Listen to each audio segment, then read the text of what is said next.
This sometimes humorous reenactment of a psychoanalytic therapy session, based on an actual case, effectively shows the principles of free association, transference, resistance, and dream interpretation in action. I really don't have much to talk about today. Nothing much has happened in the last 24 hours. Work today was boring, so I really don't have much of interest to talk about. When you left here yesterday, you seemed kind of anxious about a date you had last night. Oh, yes. I don't know why I forgot about that. The whole reason I came to analysis was to figure out what goes wrong every time I start dating a woman.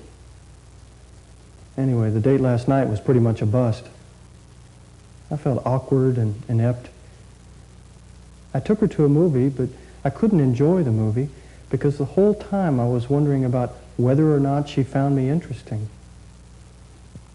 She didn't say anything to me, so I kept thinking that she didn't want to have anything to do with me.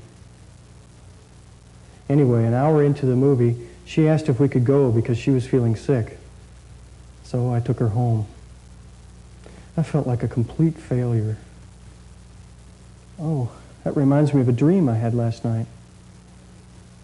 I was sitting in a movie theater, but for some reason it was all lit up instead of dark.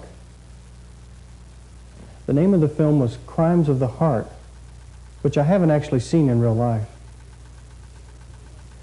A woman sitting behind me was giggling, so I turned around and looked at her. She kind of flirted with me, so I turned back immediately. Then I noticed a man sitting about 4 or 5 seats away from me in my row. And he looked like a real slob and was incredibly obnoxious. I noticed he was eating buttered popcorn in a messy, disgusting manner. I handed him a napkin. I don't know where I got a napkin from. But anyway, the man completely ignored me and just kept on eating. Then he noticed the woman sitting behind me, and they began to exchange flirtatious glances with each other. Finally, the man got up out of his seat and went and sat next to the woman behind me. They were giggling and carrying on and made it hard for me to hear the movie. Then an usher came up and told me that I was making too much noise and I should leave. I explained to him that it was the couple sitting behind me that was making all the noise, not me. But he didn't seem to believe me. He just kept telling me to leave. I argued with him, but he got increasingly threatening. It looked like he was going to bash me one any minute. Then I woke up. As you think about the dream, what comes to mind? Well, the first thing that comes to mind is pretty obvious, I guess. I think about the movie that I went to last night. In both situations, I felt pretty uncomfortable.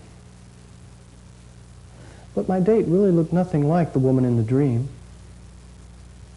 I can't really say the woman in the dream reminded me of anybody. I know she was wearing glasses. Oh, I just remembered something. She was holding a white rose in her hand. I know that sounds pretty bizarre to be sitting in a fully lit movie theater carrying a white rose. Does the white rose bring anything particular to mind? Oh, of course. The woman I took out last night was named Rose. But like I said, she really looked nothing like the woman in the dream. Besides, the woman in the dream was sitting behind me. Wait a minute, I know what you're going to say. You're going to say that you are sitting behind me, and therefore the woman in the dream must represent you.